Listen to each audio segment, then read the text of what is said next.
এই দুনিয়াতে মানুষের যত পেরেশানি, মানে যত কষ্ট, দুঃখ, দুর্দশা, এর অন্যতম প্রধান কারণ হচ্ছে টেনশন।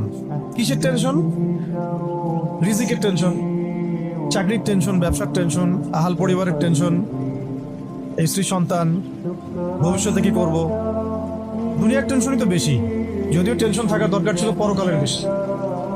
দুনিয়ার টেনশন এবং পরকালের টেনশন সব দূর হয়ে যাবে যদি কেউ বেশি বেশি দরুদ পাঠ করে। এটা হাদিস থেকে বললাম।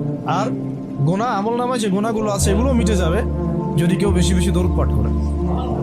একজন সাহাবী রাসূল সাল্লাল্লাহু আলাইহি ওয়াসাল্লামকে বলেছিলেন, ইয়া রাসূলুল্লাহ, আমি আমার দোয়ার মধ্যে কতটুকু দরুদ পড়ব? আমি কি 1/4 দরুদ পড়ব?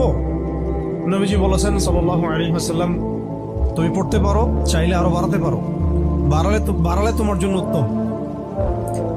ইয়া রাসূলুল্লাহ, আমি কি তাহলে 3/1 দরুদ পড়বো আর 2 দোয়া করব? নবীজি বললেন, করতে পারো, বাড়ালে তোমার জন্য উত্তম। ইয়া রাসূলুল্লাহ, আমি কি তাহলে অর্ধেক দরুদ পড়বো আর অর্ধেক দোয়া করব? নবীজি বলছেন, বাড়ালে উত্তম, চাইলে করতে পারো। ইয়া রাসূলুল্লাহ, আমি কি তাহলে আমার পুরো দোয়াটাই শুধু দরুদই পড়বো আপনার উপরে? তখন নবী সাল্লাল্লাহু আলাইহি ওয়াসাল্লাম বললেন, যদি তুমি এটা করতে পারো তাহলে তোমার কোনো গুনাহ থাকবে না, কোনো দুশ্চিন্তাও থাকবে না।